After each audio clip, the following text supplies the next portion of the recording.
Pour ce troisième épisode de Vroom by Peter Auto, nous recevons Mathieu Lamour qui dirige le département automobile de collection de la maison de vente aux enchères Arcurial.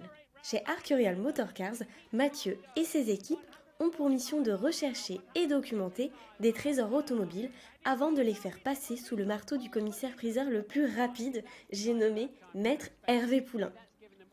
Retour sur sa passion qui nous mène directement à la course des 24 heures du Mans et plus particulièrement en 1977.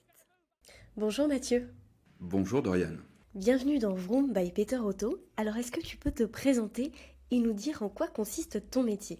Mathieu Lamour, donc je suis le directeur général d'Arcurial Motorcars, qui est la branche automobile de collection de la maison Arcurial, la maison de vente aux enchères donc. Et ton quotidien, il ressemble à quoi ? Mon quotidien, hors période Covid, ressemble à beaucoup de voyages en fait. Beaucoup de voyages, beaucoup de rencontres, à la recherche de belles automobiles pour garnir nos ventes. Beaucoup de réflexions sur le marketing, la communication. Est-ce que tu peux nous expliquer peut-être pourquoi tu accordes autant d'importance au marketing et à la communication lors de tes ventes aux enchères ? Les vendeurs nous ont confié leur patrimoine et de ce fait, nous avons une responsabilité vis-à-vis d'eux et on veut réussir pour nous, mais surtout pour les vendeurs. Ce n'est pas du blabla, c'est la vérité, c'est exactement ce que je pense. Je fais ce métier par passion, j'y crois, et j'aime ça, et j'aime la confiance que nous donnent nos vendeurs. Je peux parler notamment d'une vente extraordinaire qui était dans la collection Bayon, évidemment ça s'est passé de la même manière. Les Bayon nous ont fait totalement confiance, ils ont signé en bas de la page, ils nous ont délégué toute leur collection. Et je peux parler aussi d'André Trigano, qui était une vente fabuleuse qui s'est déroulée de A à Z comme du papier à musique, où André Trigano a signé en bas de la page en me disant « Monsieur Lamour, c'est vous qui connaissez les voitures, c'est vous qui connaissez les prix, je vous fais confiance ». Et ça a été une réussite extraordinaire, tout était évidemment sans prix de réserve, mais grâce à ça, c'est toujours la même recette. Quand on vend, quand il y a un collectionneur, une collection, un thème, même très large, et que c'est sans réserve, c'est un succès à chaque fois. On peut en effet parler d'un véritable succès pour cette vacation Trigano, puisque vous avez fait une vente gants blancs. Alors, qu'est-ce que cela signifie lorsqu'on dit qu'une vente aux enchères est une vente gants blancs ? Tout simplement que l'ensemble des lots ont trouvé preneur, ce qui n'est pas le cas dans toutes les ventes aux enchères. Prochaine question Mathieu, d'où te vient ta passion pour l'automobile ? Et alors là, il faut revenir simplement à l'enfance, puisque je pense que de toute façon, toutes les passions se développent lors de l'enfance, de l'adolescence. Ma mère m'avait offert une petite voiture miniature, que j'ai toujours d'ailleurs, et qui a été certainement le déclic. Et puis je ne sais pas, j'ai eu une passion tout petit, c'était à 3 ans, la petite voiture. C'était une Matchbox, mais c'était un prototype en fait. Ça ressemblait un peu à une voiture faite par Franco Sbarro, voilà, très haute de l'arrière, très basse de l'avant. Une voiture un peu amusante, étonnante. Et puis après, j'ai eu plein de majorettes. J'ai joué aux majorettes, évidemment, comme tous les petits garçons. Et non pas les Dinky Toys, ce n'était plus de ma génération.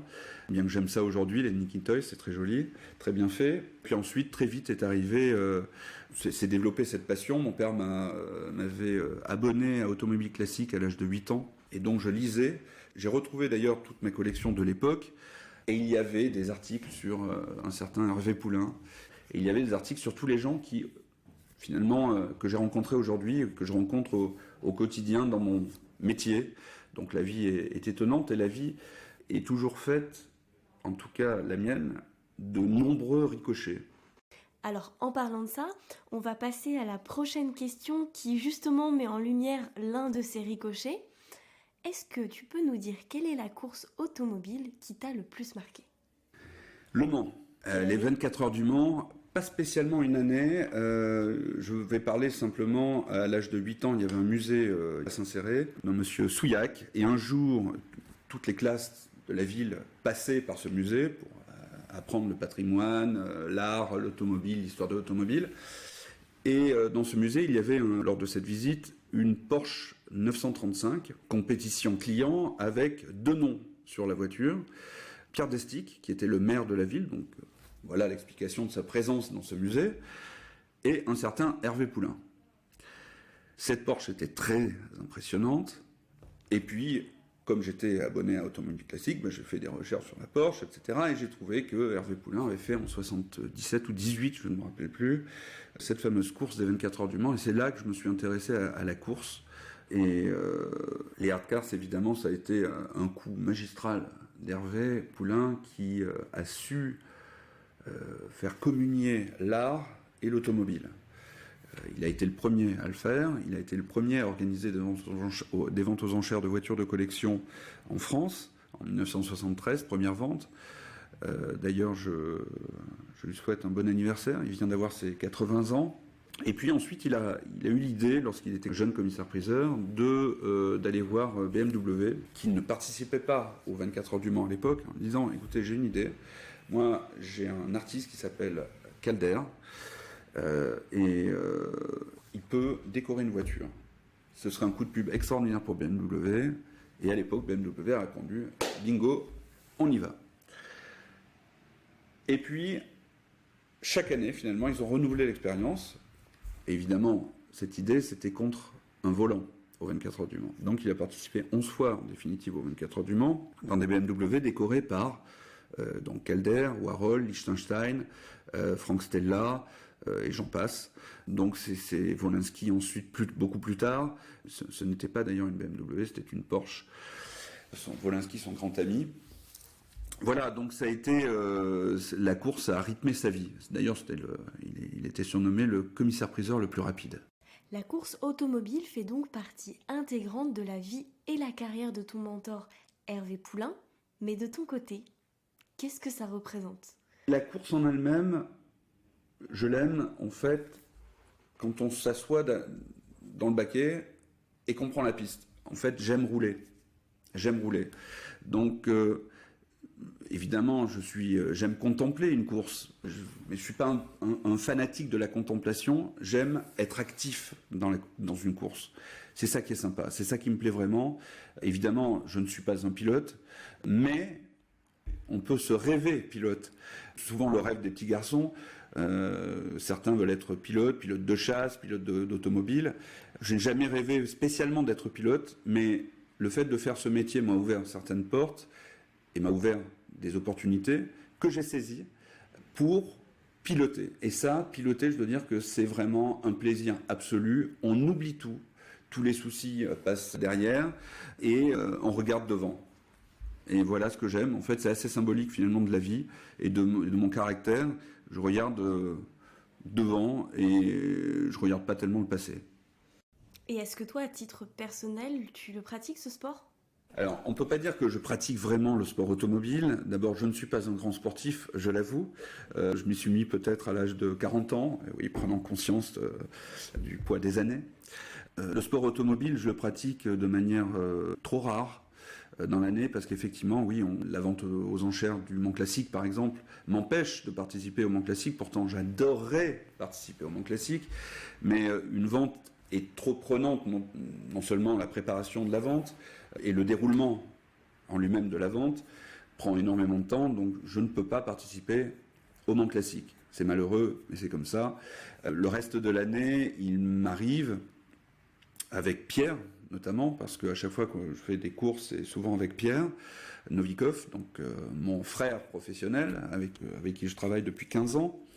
On a participé plusieurs fois au Tour Auto. J'avais participé avec Éric Leroy également, qui est le directeur du département bande dessinée d'Arcurial et un de mes grands amis. On avait participé au Tour Auto, voici peut-être 15 ans, facile. Voilà, je crois que c'était le premier Tour Auto auquel je participais. Ça s'était pas très très bien terminé. Pourquoi ?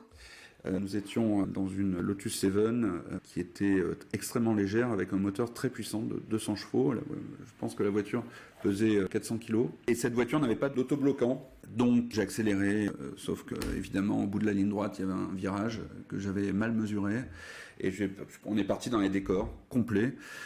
Nous portions le numéro 0 sur l'auto et c'était vraiment 0 puisque ça s'est terminé vraiment dans les décors et on a eu beaucoup de chance de sortir absolument indemne, mais la voiture a été vraiment bien amochée. Participer à des courses automobiles reste toujours un moment assez exceptionnel. Est-ce que tu pourrais nous dire ce que tu ressens quand tu montes à bord d'une voiture de collection pour prendre le départ d'une course ou d'un rallye ? Alors je ressens, depuis que je suis père de famille, les choses ont un peu changé, je veux dire. Je prends beaucoup moins de risques et je vais moins vite. D'ailleurs, on me dit que c'est souvent le cas des pilotes, d'ailleurs. Ils font un peu plus attention. Ils sont moins casse-cou. C'est mon cas, mais je ne suis pas pilote, je le répète. Donc j'ai toujours un peu une petite appréhension, évidemment. J'ai pas envie de casser la voiture, ni envie de me casser, ni envie de casser mon copilote, bien aimé. J'ai toujours une petite appréhension. Mais alors, je dois avouer que j'ai une encore plus grande appréhension lorsque je suis dans le siège du copilote. Je ne supporte pas être copilote. C'est quelque chose qui est difficile pour moi. J'aime conduire, être derrière le volant, mais je suis un copilote médiocre parce que j'ai un peu peur. Donc je dis oh, attention.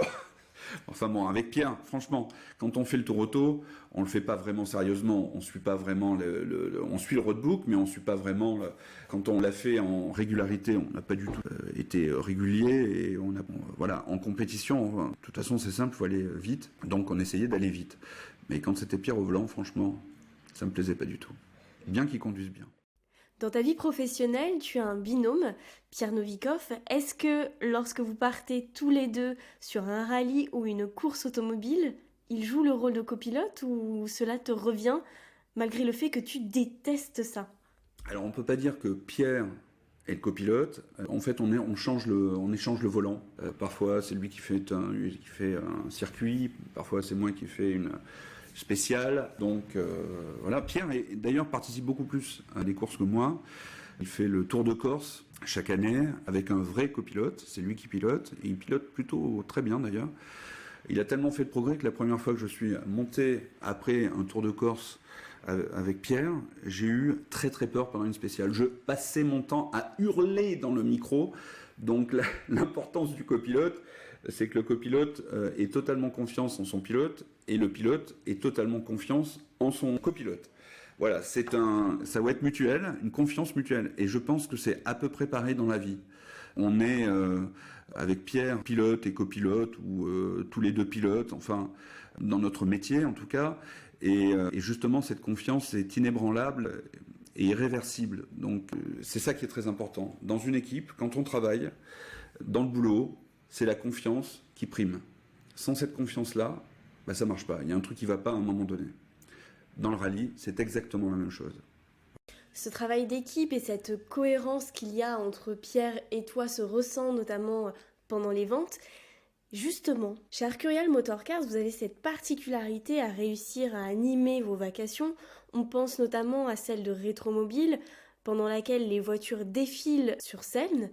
Comment vous faites pour trouver toutes ces idées et comment vous faites pour animer et ne pas ennuyer le public? Oui, c'est notre spécialité, enfin c'est notre particularité, effectivement, par rapport à nos confrères qui font des ventes peut-être moins enlevées, moins drôles. Ces ventes, notamment celle de Rétromobile, est une vente qui dure entre 7 et 8 heures. Il est déjà arrivé qu'une vente dure un peu plus longtemps, même 9 heures. Il faut essayer de ménager les spectateurs et les acheteurs et leur faire passer un bon moment. Je pense que c'est la moindre des choses. Et puis nous sommes des latins, on a le sang chaud. C'est notre particularité, c'est vrai. Et puis on est 3 sur scène, Hervé, Pierre et moi. Certains peuvent trouver qu'il y a un certain brouhaha entre nous 3, mais finalement c'est un brouhaha amical et qui permet, en tout cas je l'espère, aux acheteurs de passer un bon moment. C'est la fin de ce 3e épisode de Vroom by Peter Otto. Un moment passé en compagnie de Mathieu Lamour, directeur d'Arcurial Motorcars. Pour le 4e épisode, nous vous donnons rendez-vous le 25 mars avec Julien Febvreau, commentateur de la Formule 1 sur Canal+. En attendant ce nouvel opus, n'hésitez pas à vous abonner et à partager ce podcast. À bientôt sur Vroom by Peter Otto.